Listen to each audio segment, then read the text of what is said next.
Hi, I'm your host, Scott Dr. Jakes Goldfine, welcoming you to another episode of Where'd You Get Your Funk From? Shout out to PTFI for the funky theme music. Be sure to check out his new 2024 releases. Since this podcast was recently launched following many years of my work on the acclaimed Truth and Rhythm show, allow me to review the new format. Where'd You Get Your Funk From focuses on the here and now with a broad range of creative and artistic guests sharing fascinating stories, experiences, and perspectives. It's a welcoming avenue to newer and independent musical acts, as well as established and still active musicians of any genre. Also, authors, filmmakers, actors, artists, collectors, and archivists, radio and podcast personalities, journalists, scholars, sound techs, promoters, photographers, and other creative people. The common thread is the show's standard opening question: where'd you get your funk from? This is much deeper than it may seem initially because it doesn't need to be strictly about funky music. Not everyone has found the funk. It could hit on whatever type of music touches their soul or pleasure center. Additionally, the question extends beyond music. Paraphrasing George Clinton, funk is whatever it needs to be to get you over the hump. Thus, guests can explain where they got their grit, perseverance, inspiration, talent, creativity, character, or other qualities that shape them into who they are today. This serves as a springboard into candid, in-depth conversations. With that, let's get to it. This edition of Where'd You Get Your Funk From features musical mashup sensation Bill McClintock. Often seamlessly blending metal and rock hits with funk and soul classics to create new music from old, his YouTube channel called McClintock Mashups features more than 100 videos, has drawn almost 105 million views, and won over nearly 450,000 followers. Bill, thank you for joining the show. How are you? Absolutely. I'm fine. How are you doing? I'm doing good. Yeah, thank you for joining us today. Appreciate it. Absolutely. Where are you? Where's home? I am in Pittsburgh, Pennsylvania. All righty. Yeah, and you're from there originally? I am. Yeah, lived here all my life. Grew up in suburbs, Mount Lebanon. Live in Robinson Township now, still in Pittsburgh, near the airport now is where we live. Okay. Well, you'll appreciate this, hopefully. I'm a lifelong, ever since I was a little kid, Pittsburgh Pirates fan. Oh, is that right? Yeah. Very good. Yeah, we got the So, Pirates, we got the Steelers, Penguins. yeah, it's a great sports town for sure. Yeah, absolutely. And anyway, long suffering Pirates fan at this point, I might add. But yeah. Right. Yeah. So, you know, the first order of business for the show is asking you the name of the show. And so that's where you get your funk from. And the answer need not be funk specifically. Not everyone's into funk. Maybe you are. That'd be great. But, if you could just speak to two parts of it, where'd you get your interest in music and what type of music really, just does it for you? And secondly, where'd you get your funk from in terms of your character and tenacity and who you are? Okay.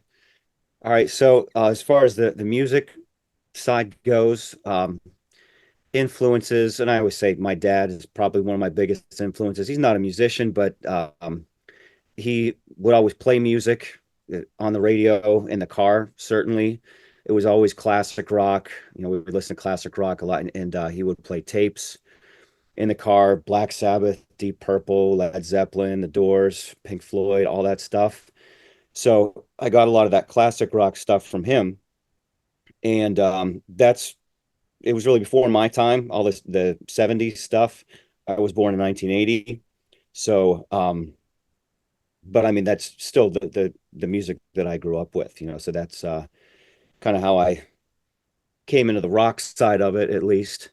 And a little bit later on, like later in I don't know, probably senior year of high school, going into freshman year of college, I did start to get into more of the like soul, funk, disco stuff. That was a friend of mine. His name's Mark. He kind of influenced me with that stuff. He listened to it a lot. Anytime we would go out, we went to the pool hall a lot, and anytime he would drive, he would have that kind of stuff on in the car. Uh, Parliament Funkadelic, you know, any of that kind of stuff. Um, and I just got into it, and it was always kind of those two sides. I was, the rock and roll on one side, and then the funk, disco, soul on the other side, and and that's kind of how I got into the mashups, I guess, later on, is combining the two. Um, and your other question, where do I get my funk from? I don't know. That's a tough question to answer. Um, I don't know, man. Kind of my MO. What do I do? So I'm a music teacher, and I spend most of my time with kids teaching. So it's kindergarten through sixth grade, and I don't know. I guess they keep me young. I try to influence them with some funk music as well. Anytime we're listening, I do play that kind of stuff for them a lot, especially for movement activities that we do. Um, yeah, I guess that's it. What about in terms of your tenacity or your temperament, or who influenced you that way, and how would you describe? How do you think people would describe Bill? So as far as temperament and all that stuff, I'm definitely laid back. I'm more of a quiet observer in a group of people in a social setting. Definitely not the center of attention. Um, as far as who influenced me, I don't know. That's just kind of how I was. Well, you're doing the Lord's work, I think, with the music in school nowadays, with how, it's been cut back. I first got exposed to music when I was in grade school. And back then I was able to learn the alto saxophone, and, we actually had the instruments and all that. And it was That's fantastic. awesome. Yeah. I love doing that too. I mean, when I was a kid, I played snare drum, and we did that in band. I only did it I only did it for a couple of years, just fourth and fifth grade. And then I guess I got onto other stuff. I just kind of lost interest in that, and then got back into music a little later on when I was in eighth grade, started taking guitar lessons, and having that one-on-one instruction was super helpful, just to get better at it faster. And yeah, just played all the time, played guitar all the time in high school, and then through college and all that. Got into mashups later on, and really don't do any guitar anymore, but it was fun. It served its purpose for me anyway back then. So It's interesting, Bill, how many guys I've spoken to that were first like into the rock and then got exposed to, some of the funk later.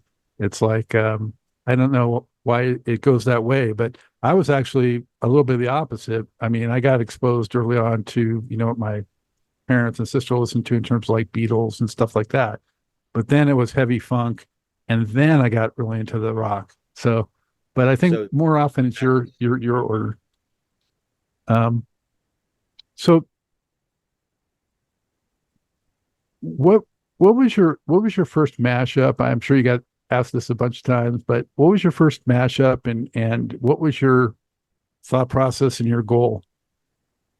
okay, so first one I did was a while ago, 7 years ago, I think. It was Steely Dan and Motley Crue.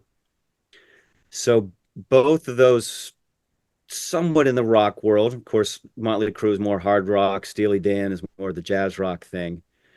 Um, thought process really, I mean, starting from the very beginning and trying to do this throughout, like, with all the mashups that I've done, just opposite genres, or in the at least two songs that you would not think would go together. I mean, if you know the songs, if you hear the titles of the songs, you're familiar with them, you would say no, this can't you that's it's not going to work. You can't make those go together. Uh, but and I mean, having a background in music and in music theory and understanding, just some of the inner workings of music with key and tempo and chord progressions and that kind of thing. I knew that if I had two songs that were in the same key, around the same tempo, and that the vocal phrases would work out in other instrumental settings, that I can make that work. And I mean, it was, at first, it was a lot of trial and error to find two songs that were going to be compatible. And it wasn't like, okay, I have to do a Motley Crue, I have to do a Steely Dan. It happened to be those two. I was able to find an isolated vocal track of Steely Dan, the song "Do It Again," I knew that was in G minor, so I had to find something else that's in the same key.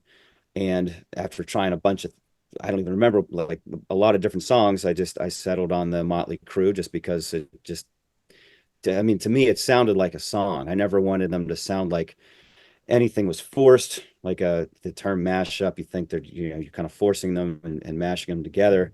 But I always wanted it to sound just like it could have been written that way to begin with, and hearing those vocals in a different setting, and that's just kind of how it came together. And I was like, well, this is really cool, and I wanted to keep making them from that point on. So when people ask you what is a mashup, what's your definition? So I tell them that essentially it's two songs happening at the same time, and typically it's going to be the vocal track from one song and the instrumental track from a different song, because you're taking whatever is the most familiar or the most recognizable. So if you hear a vocal track isolated, you don't have to have the rest of the music there to identify that's okay, that's that song. That's Boogie Wonderland by Earth, Wind and Fire, just hearing the vocals. But then putting it in a different context, putting that in a rock context with Kiss is one of the ones that I did.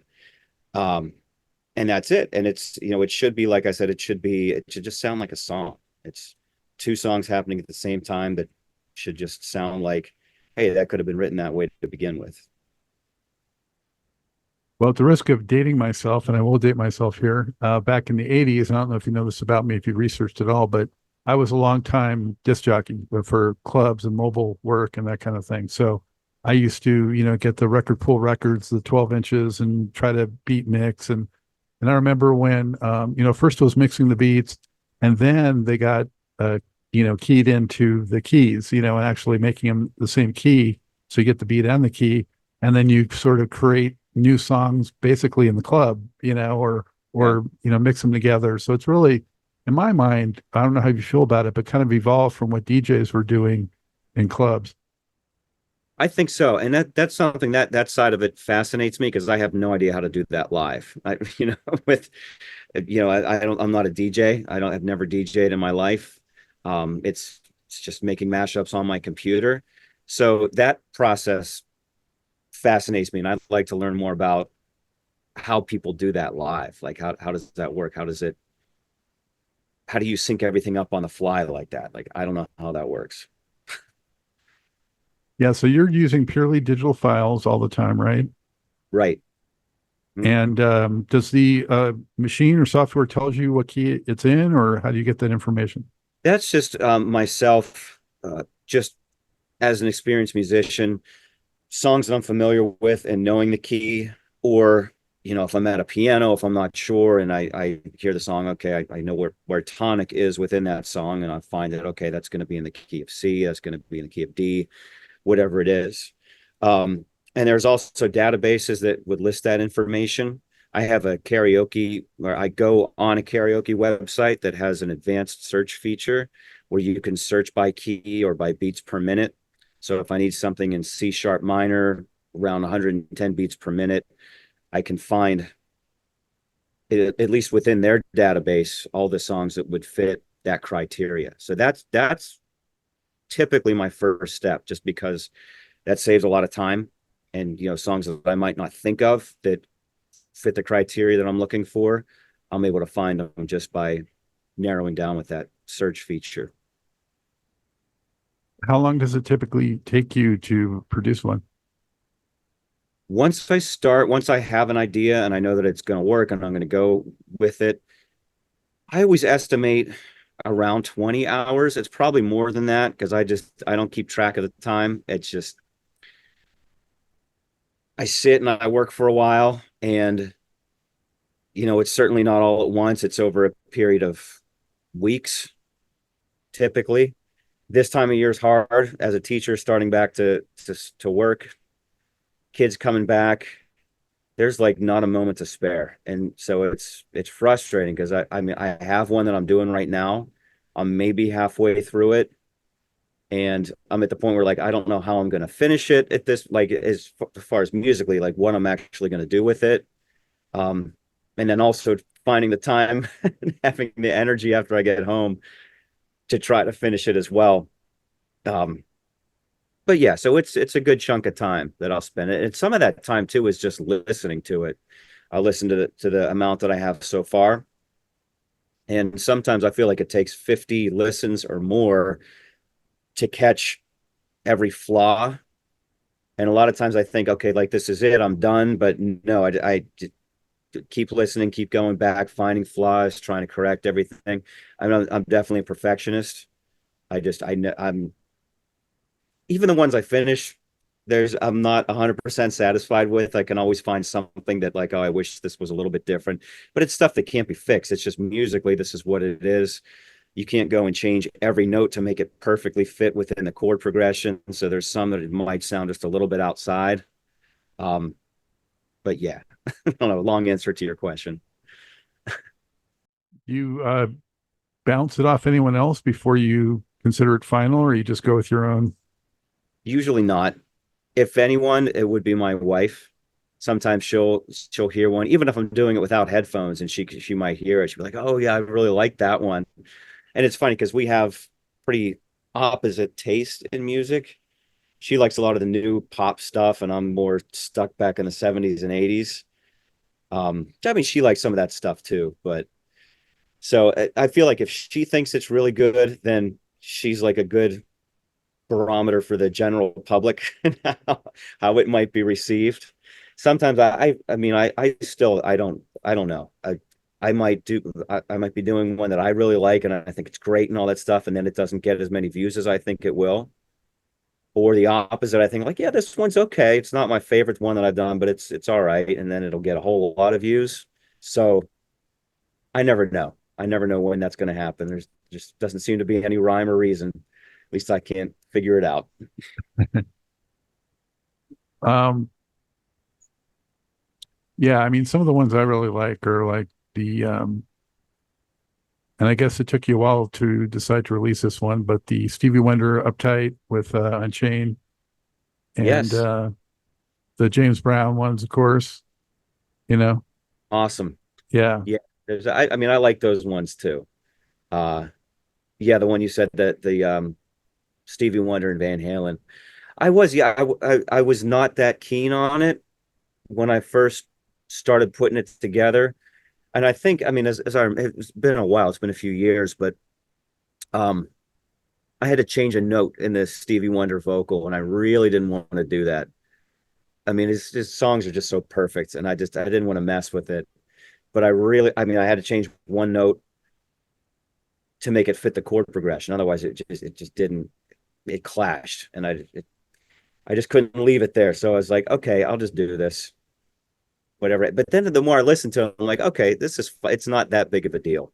And especially as I listen to it now, since it's been a few years, every once in a while I might listen to it and be like, okay, yeah, this is fine. I feel like I made a big deal out of nothing, and it ended up being pretty cool.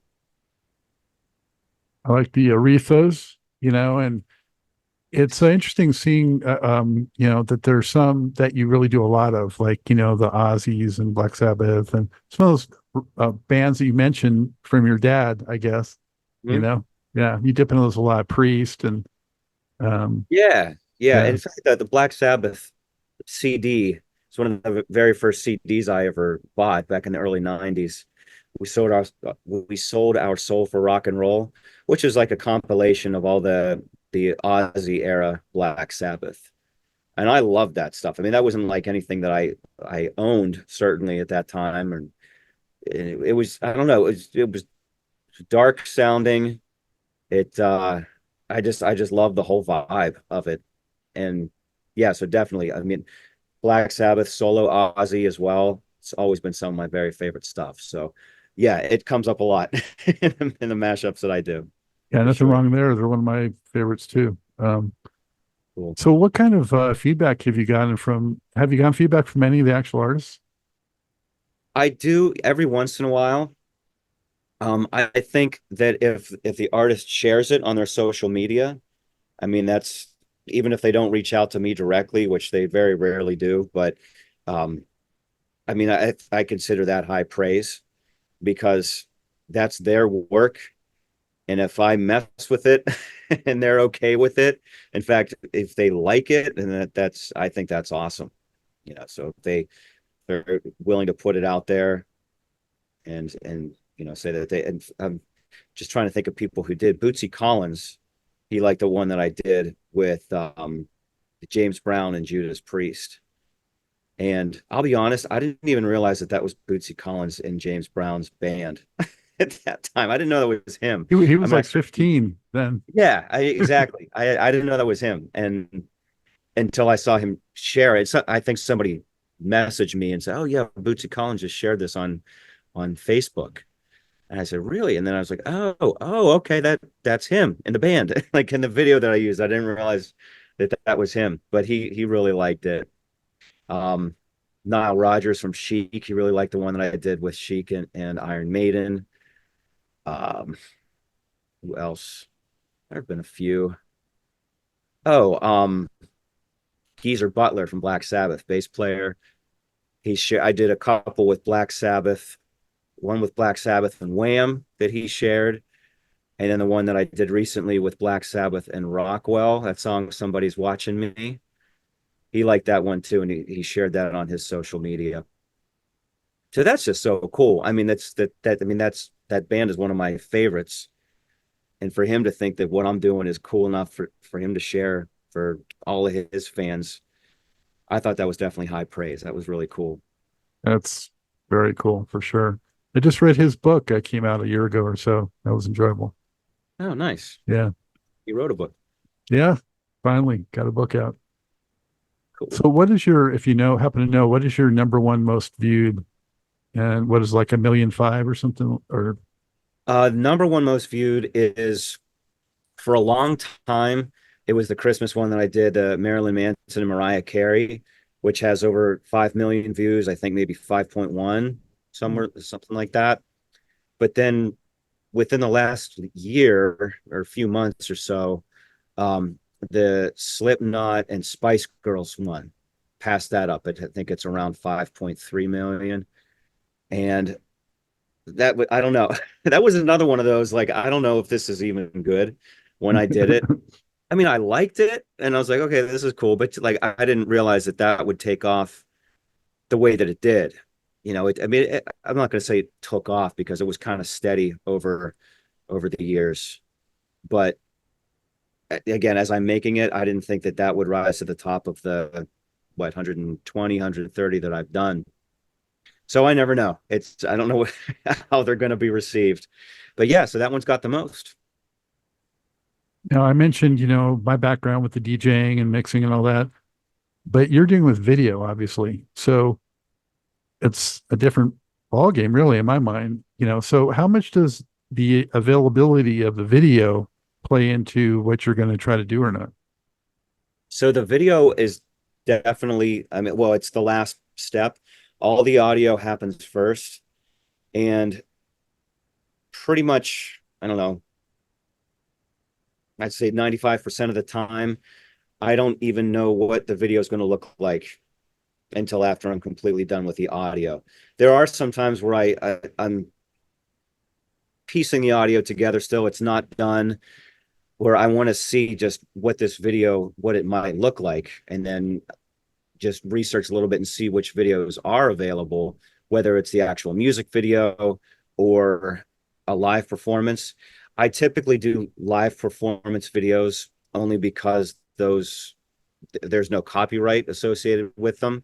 Whereas with the actual music videos, a lot of times those are, I mean, they're on YouTube and I download them from YouTube, but a lot of times those are on the band's YouTube channel, and those can be protected and off limits to where, like, if I were to use even a segment of it, the video could be blocked.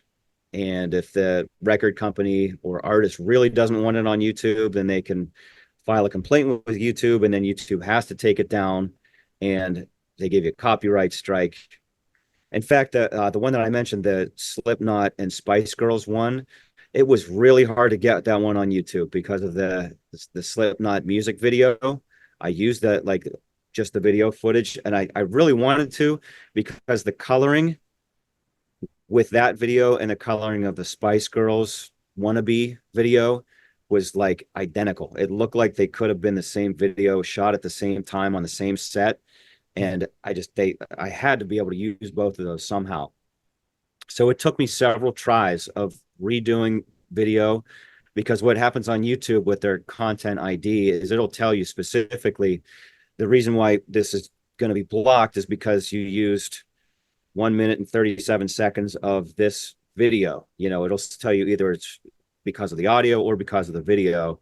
And so what I'll do is just try to splice it so that I'm using, part of the video from this verse, and maybe the first time the chorus comes up, use half of that chorus, and then second half of the other chorus, or I don't even know, but I have to make it work so that I'm not using too much of the like chronologically the same part of the video all in a row without like splicing it up and moving things around, because content ID will catch that and it might be blocked. So so I just have to be careful what I use. I empathize with that. I mean, I've been through it so many times with the algorithms on YouTube, and I've often wanted to play segments of songs by musical guests and things like that. And I actually have a show from back in the early 90s called Platter Chatter. It was a music review show. At the time I did it, I had the full blessing of all the record companies and everything. But now on YouTube, it still sets off the algorithms, and I can't really show it. It's discouraging, to say the least. You really want to show something for sure. And with the stuff that I do, I mean, it's hours and hours of work. And if I can't get it on there, then what can I do? You can Patreon it, maybe. That's about it. Yes, exactly. So if anything's ever blocked or taken down, that's what it is. It just goes on Patreon. But that just really narrows the audience at that point. It's just the people who support me on there. I want everyone to be able to see it, but I mean, next best thing, I guess. Yeah. So just so we're clear, though, the majority or all of your content on YouTube is not monetized because of all the copyright stuff? Exactly. Right. So it's not monetized. The money that I make from it really is just through Patreon and the people who support me on there. So anyone who's listening, thank you. As always, I appreciate your support. But yeah, so that's pretty much how it goes.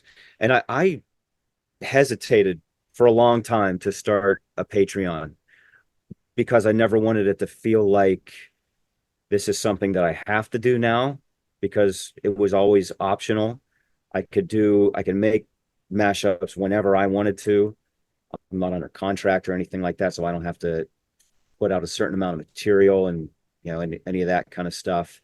And I never wanted it to feel like a job. And I mean, it pretty much doesn't, because I still, if somebody doesn't want to support me anymore, they're not going to pledge their $3 a month. That's fine. I get it. A lot of people will do like just a month just so they can get the MP3s, and then that's it. And I totally get that. But I think the MP3s is what gets people on there to begin with, because if it was only me doing behind the scenes footage, and I do it like a feature of mashups that didn't make the cut, where I talk about projects that I started but didn't finish for whatever reason, I don't think I get as many people on Patreon if those are the only things that I offered. So that's why I do the MP3s too. So you're doing roughly a half dozen a year, or how many per year would you say? I mean, I would say like a dozen per year, because I try to do one once a month if I can. And I think that's pretty much where I average out, is about once a month. And that's as much as I can do. It's just because of other obligations and how long it takes for me to get them to the level where I think, okay, this is as good as I can make it. Time to release it. And yeah, I mean, once a month is pretty much it. And I think the latest at the time of this taping, this will air in a couple of weeks, was a Slayer and Hendrix, right? It was, yeah. So it Yeah. was mostly Slayer. It was their instrumental of Seasons in the Abyss, with a Hendrix vocal from Fire. But I didn't intend to do this from the get-go, but I ended up doing all of the big four of thrash metal. So it was Slayer, Metallica, Megadeth, and Anthrax all had something in that mashup, and it was mostly just like guitar solos or one or two vocal lines from the other thrash metal bands, because I had the Metallica solo in there first, and I think I was like, okay, maybe I could do a Megadeth solo in here too. But then I thought, okay, if I have Slayer and Metallica and Megadeth, I have to include Anthrax too. I have to get them in there. So I was able to find one of their songs that worked out well enough that I could put it in there and have all four bands. So it's pretty cool. Nice. It cracks me up when some of the unexpected, pop-ups come up in some of those videos. Like I saw one the other day where, Angus Young pops in with a solo out of nowhere, and yeah. Yeah, I like that. It's an element of surprise. I mean, I love that in music, especially harmonically, when you think you know where this chord progression is going, but then they throw something totally, off the wall, but still makes sense musically. That's one of my absolute favorite things in music.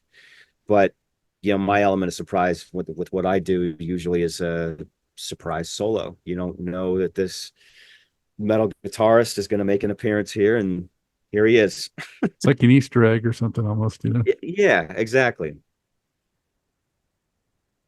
What's great about what you're doing, Bill, and maybe you've gotten some feedback to this regard, is, of course, fans that were fans of the original music and those bands, they're enjoying it because they get to hear it in new context, and you probably make them smile and giggle and things like that when they hear some of the ways they go together.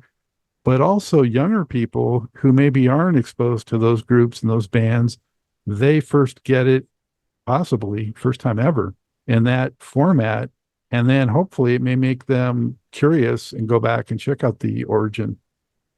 Exactly. And that's definitely my hope, is that happens, especially if it's bands that I really like.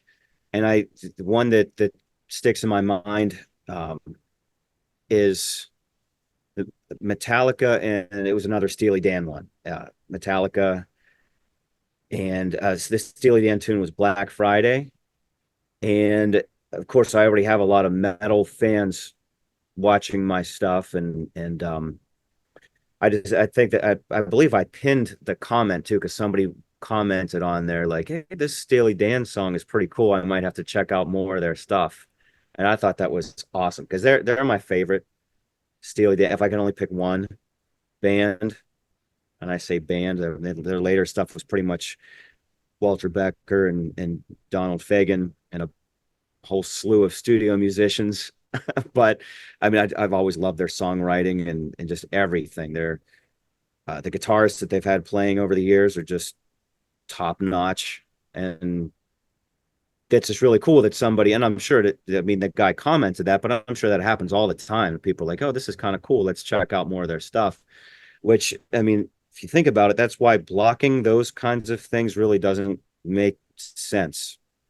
I mean, I don't understand the point of blocking it. I understand you want to control your music and control how people access it and that kind of stuff.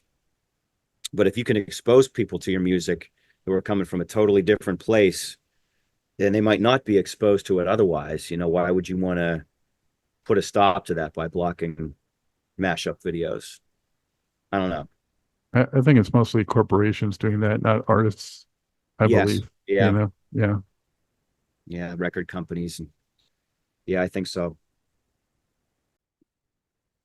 Going back and listening to some of your early attempts, I can definitely hear progression and improvement and higher level of skill in the more, recent ones, or even I would say going back 7 years compared to going back like 4 years or something like that. And coming forward, I hear, a progression. Do you feel that way? Like you kind of learned some things and you improved and you fine tuned your process?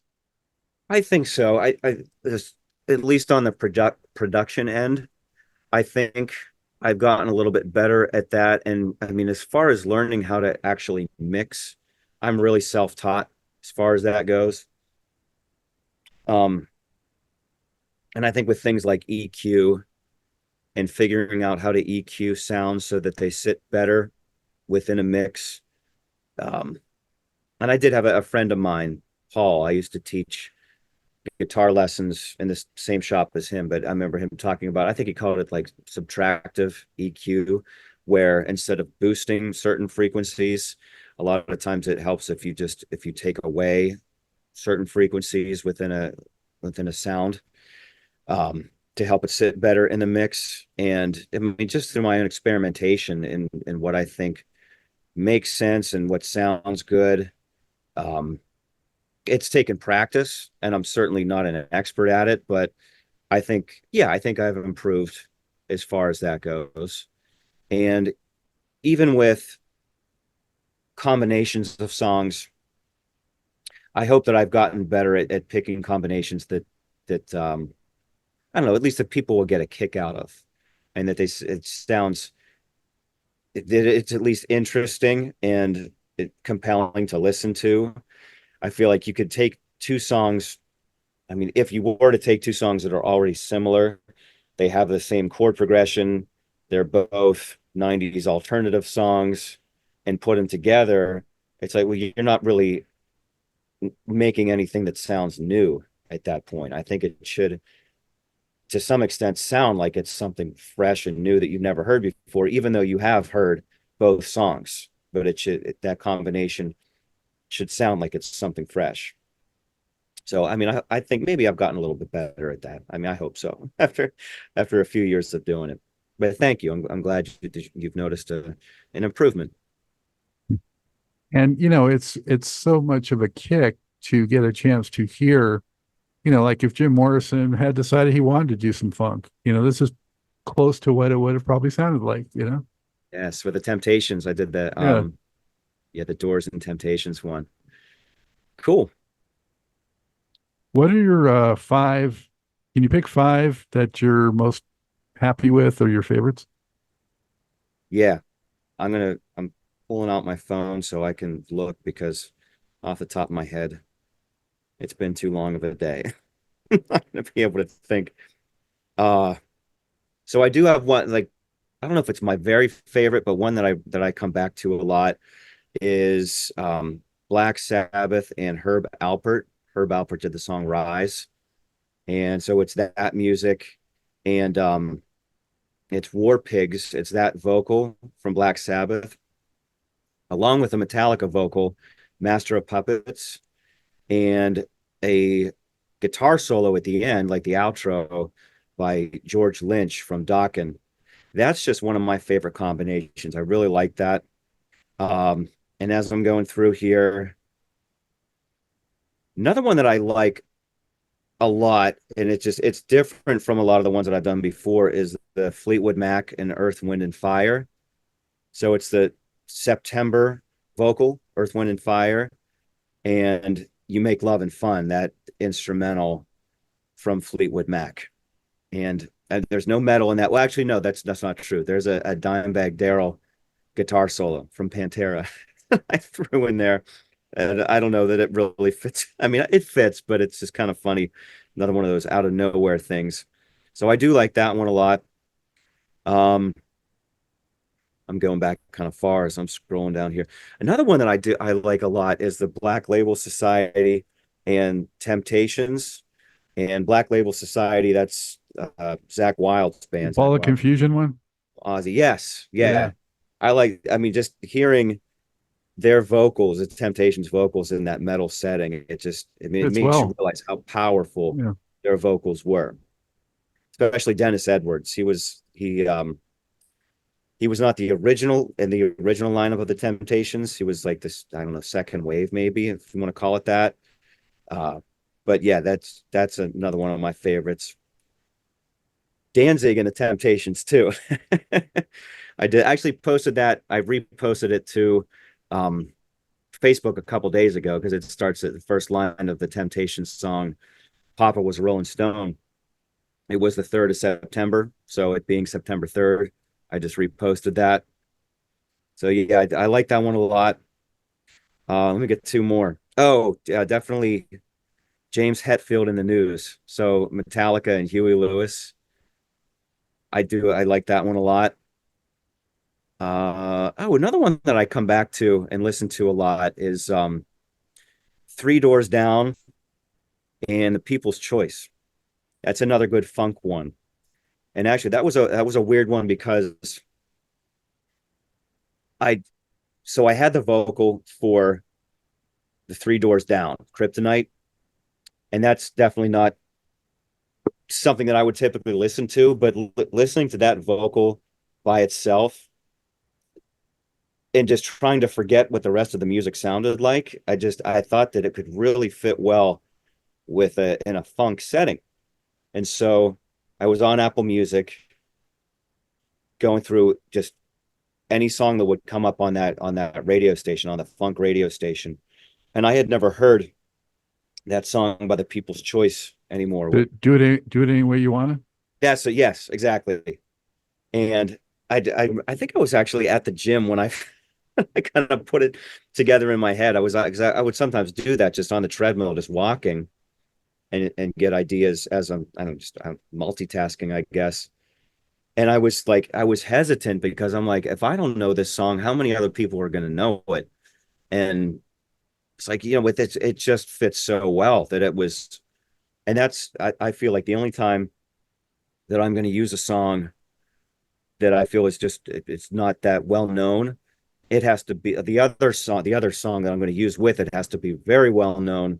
And the combination just has to be perfect, just absolutely perfect if I'm going to do that. And that one I really liked a lot. In fact, they shared that Three Doors Down. They shared it on their Facebook page as well. So I don't know if I got five. I think that's five. Is that five? All right. Yeah, yeah, good Works for job. me. As we're just talking, I'm thinking, some of my favorites on the funk side. Have you done any with Average White Band? I don't think I have.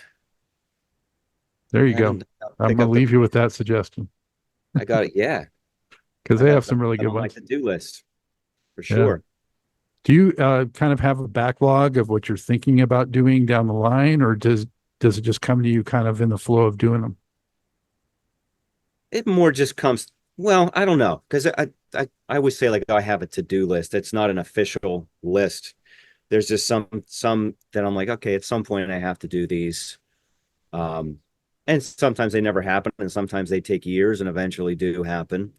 So it's more just as I'm going. Once I finish one up, I typically go right into something else immediately. I mean, there's really not down. Sometimes there is, but usually there's no downtime. It's just okay. I finished this one.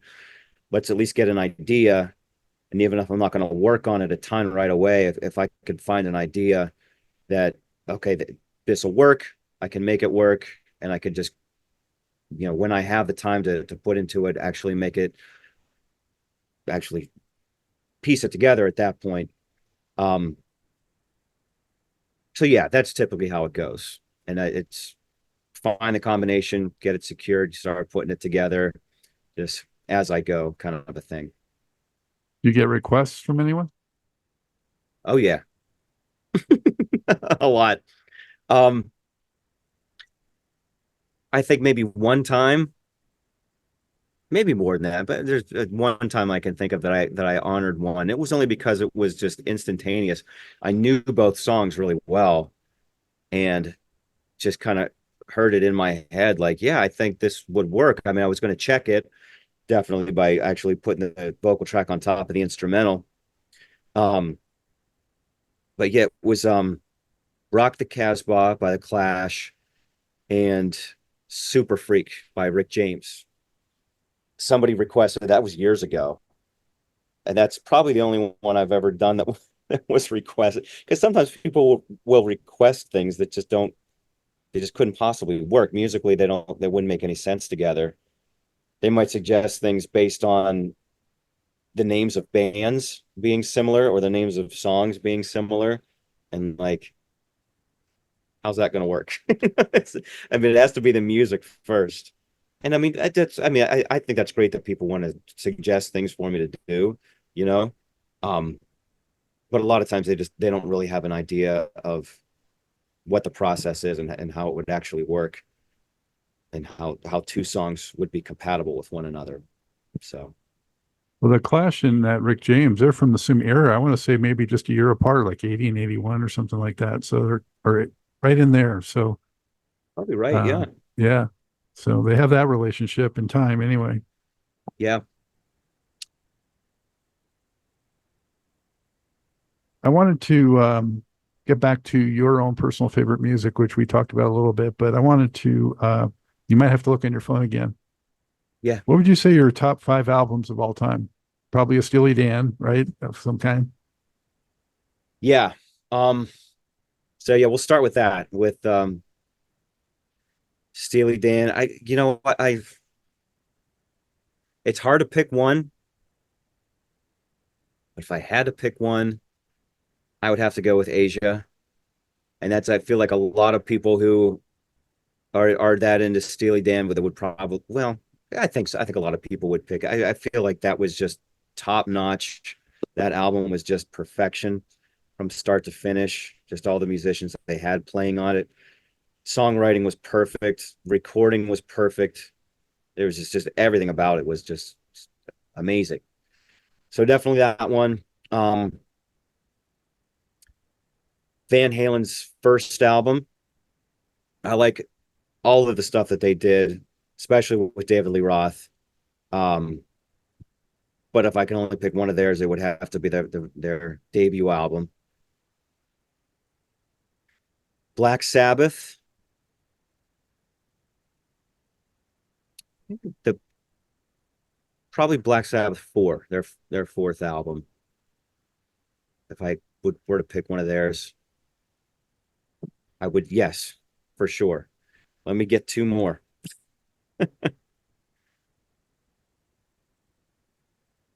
Oh, Earth, Wind, and Fire. I listened to this, especially recently. I go on walks every morning. And so it's the album, like if you type in Earth, Wind, and Fire,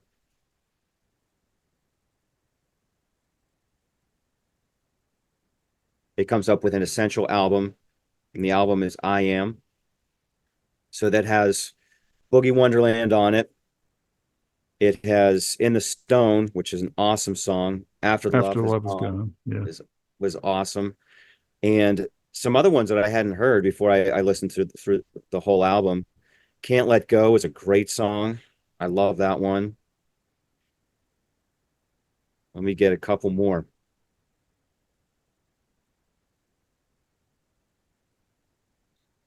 I think we got like 76, 78, 79 Is that somewhere. where I am year wise? Yeah, I think the Steely Dan first, then the Van Halen, then the Earth, Wind, and Fire. Okay. Oh, you also said Black Sabbath, so that would have been actually the first one. Yeah. Yeah, So that was that's earlier, four. We got earlier four. You got one 70s. more. All right, one more. You asked me tomorrow, I'd probably have five different answers. I know that's how everyone is. I'm just like at this moment in time, what is it? Yeah. Yeah, you know what? I'm gonna go with Dokken album Back for the Attack. I like a lot of the ones on that album as well. In fact, that was I was listening to not that album specifically, but just a collection of Dokken on my walk this morning going around. Put me in a pretty good mood to start the day. Was there one of your mashups in particular whose popularity just really surprised you?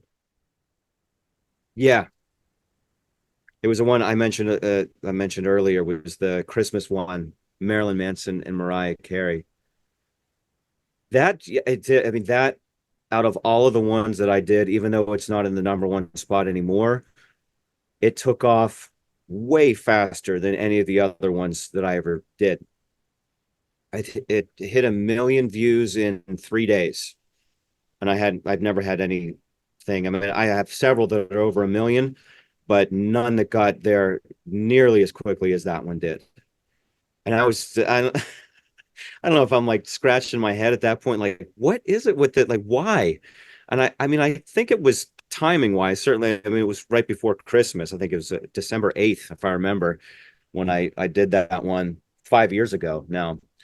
Um, but it was also right when Mariah Carey re-released that. So I think she did a new music video for All I Want for Christmas Is You. And it was like right after she released that one. And it wasn't intentional on my part. I didn't even know she was doing that. But like, I want to do a Christmas one. And I just wanted to pick something that was probably one of the most well-known Christmas songs. And I mean, you see memes, not quite this earlier in the year, but sometime in November, people, yeah, they post memes with her like, looking around the corner like Christmas is on the way, and you're going to start hearing this song over and over again on the radio. Um, but then to take that and put it with Marilyn Manson, I mean, you can't get much more opposite than that, which certainly contributed to the fact that it got that many views, I'm sure. But I certainly didn't know that at the time that it was going to blow up the way that it did. So that definitely surprised me. I mean, but in a good way, of course, when you get all those views and you know people, But there were a lot of people when you're contacting putting something like that together, you sort of in your laboratory kind of laughing to yourself, you know? sometimes, yeah, with that one. And it was funny because, and I've probably said this in other interviews before, but I that was one that I wasn't going to finish, or I just wasn't going to do, because I thought, I mean, not that it was too weird, but that I think what it was that I was having trouble making it work musically, because it's weird, because it was the verse of like the instrumental was the Mariah Carey All I Want for Christmas Is You. So that instrumental, during the verses, I was using the chorus of Beautiful People by Marilyn Manson. So it was like two different sections of the music together, but just because, I guess, of the intensity of it, and the because the verses that he did were more whispered, and it didn't really work as a main verse. So I think I used one of the verses from the Beautiful People as the intro, and then I used another one for like the bridge later on. And even though there were different sections of the music happening simultaneously, it worked, and it sounded like, okay, this maybe could be a real song, some god awful parallel universe. Yeah. So, and I was like, and I released it. I'm like, I don't know if this is a good idea to do this one. And I remember seeing a bunch of, because this was back when on YouTube you had no option but to see both the thumbs up and the thumbs down. And now they've since changed it so you don't see those thumbs down. Dislikes. Yeah, they get rid of them. Yeah, unless you change the settings if you really want to see those. But I remember seeing several thumbs down as soon as I uploaded it, and I thought, oh, maybe this was a mistake. But then the views started coming. It was more and more and more. I was like, oh, okay, I'll take it. That's cool. So yeah. So now I'm glad I did it. I was going to ask Bill if you get any complaints from people. They're like, blasphemous. How dare you put this together or do this to Oh this yeah. song? And Sure. Not from any artists. I've never had the artist reach out and say anything, but definitely comment wise. I mean, you're always going to have your purists of whatever genre you're using, especially the metal purists. Like, why would you do this? Why would you mix Metallica with Leo Sayer? Like this is stupid. Like what, or people who think it's like a total waste of time, or like, why do you do this?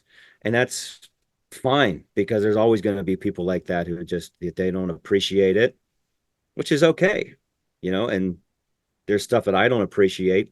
I'm not the kind of person who's going to go on and say something about it like, oh, this sucks, this is stupid. I'm not one of those people who's going to comment on somebody's channel like that.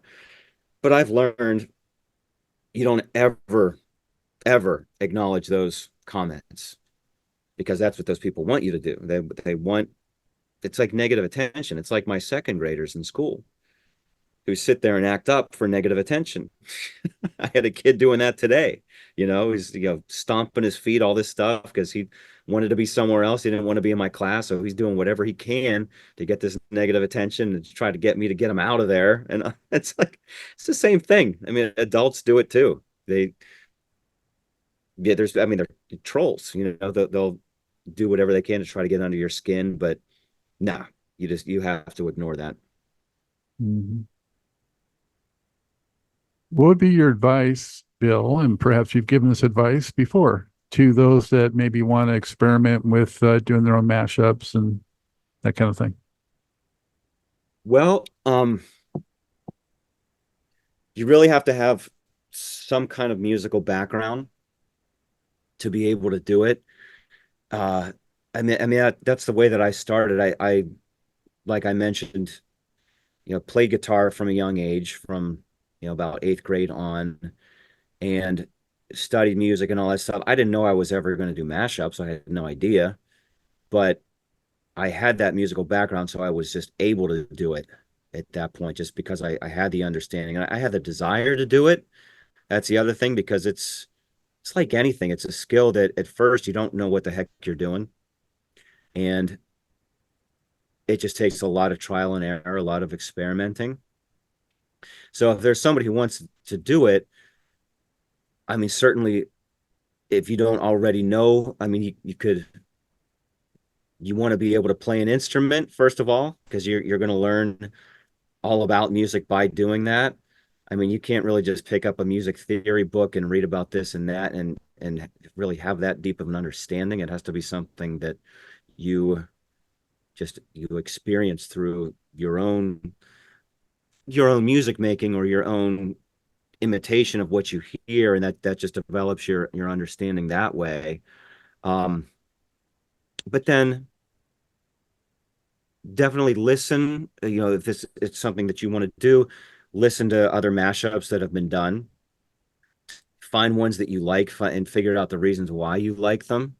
Why do these two songs sound good together? And then just experiment. You as far as source material and what I do, I use downloaders online where you could just download from right from YouTube to MP3, and you have your sound files there, and then you mix them in whatever digital audio workstation you use. I use Logic, um, and then just experiment and see what works, what sounds good, and just be patient with it, because there's a lot of learning that you have to do to get proficient at it, and yeah, just have fun with it. When you're putting your songs together, do you consider the lyrics at all? Like, do you consider if it's, maybe somber or really serious lyrics, not maybe putting it with more loose, silly music, or does that come into the play at all? Yeah, definitely. um I think it's good to do that. Take the really aggressive dark lyrics and put them with the more mellow stuff, just because that contrast is just what makes it. And I think about, even in movies, directors, Martin Scorsese. I really like his movies and the stuff that he does. A lot of times he'll have a scene where, there's a murder taking place, and then the background music is really happy, really cheerful kind of Mm. stuff. And it's that contrast that just, I don't know what it does to your brain, but it's really the same thing with the music, just polar opposites. And I feel like in the last few, I don't know, couple years, that I do pay more attention to the lyrics. And if there's anything lyrically from one song and the other, so I'll use some of the original vocals with whatever instrumental track I'm using. If I can make both sets of lyrics make sense in any way, like a back and forth call and response kind of a thing, I'll do that. That's hard.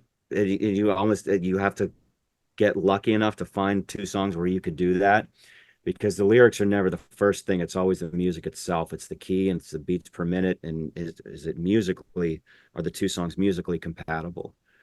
And then if you could do anything with the lyrics, and that's just really an added bonus, I think.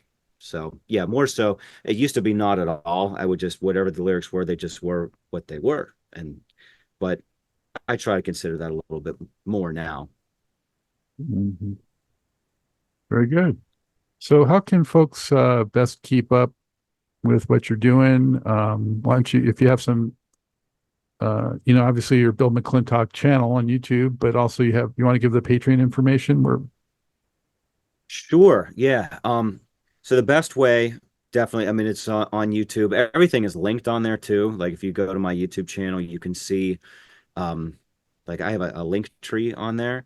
So you could find the Patreon and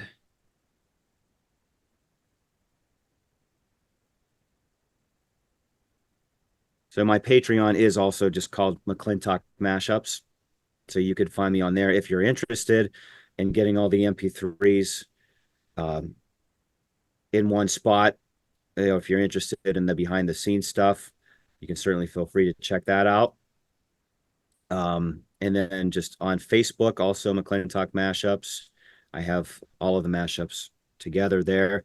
Best place though is definitely on YouTube. That's the home where all of them are. So subscribe to Bill McClintock on YouTube. yeah, fantastic. And are your students aware of what you do? They are, yeah. There's definitely a disconnect though, just because of how young they are. They don't really understand what it is. And a lot of those songs they don't know, but I'll slip a mashup in there every once in a while. Like if especially with like the primary kids, if we're doing whatever, anything where they're doing some kind of movement, I try to get them moving as much as possible, whether that we're doing just like freeze dance or they're doing some kind of exercise where they're walking the steady beat around the room. I'll throw some mashups in there every once in a while. And I tell them I have a YouTube channel and they don't know what I mean by that. I mean, they know what YouTube is, but they don't know what my channel is all about. They expect it to be like me on there talking or something. I'm like, no, that's not it. You don't ever see me on there. It's just it's just mashups. But yeah, I mean, they some of the older ones, like fifth and sixth grade, I think they find it pretty cool though that I have a lot of people that follow me on there. So Well, by now, some of them have moved on. We're probably in high school from when you started doing this. So they're like, hey, that that's dude was, true. I know this guy. Yeah, that's true. Right. So hopefully they appreciate it a little bit more. Yeah. Yeah. Well, Bill, it's been a blast. Thank you so much for spending the time and sharing this with us, and wish you continued success. Absolutely. Thank you, Scott. Thank you for having me on. Hey, there you have it. Thank you for hanging in for the conclusion. I hope you enjoyed this episode of Where'd You Get Your Funk From, and that you make it part of your routine viewing. Please subscribe to the Funk Stuff channel and like, share, and comment on episodes. Also, be sure to set your notification alerts so you never miss a video when it posts. The usual schedule is new show world premieres Tuesdays at 7 p.m. Eastern Time on YouTube, then added to the funkandstuff.net website on Wednesdays, and subsequently available as audio-only podcasts through most leading providers every Thursday. Please reach out to me anytime, Scott G at funkandstuff.net, with comments, ideas, or guest requests. If you can, please support this channel through YouTube's monetary features or submit donations at funkandstuff.net or buy awesome music apparel like the shirt I am wearing. Where'd you get your funk from, baby? As well as apparel featuring your favorite artists, all at the Funk and Stuff store. That's Funk and Stuff, FUNKNSTUFF, Funk and Stuff. You can also get my book, Everything's on the One, the first guide of funk at Amazon. I thank you sincerely for your interest and support. For now, until next time, this is Scott Dr. GX Goldfine asking, where'd you get your funk from?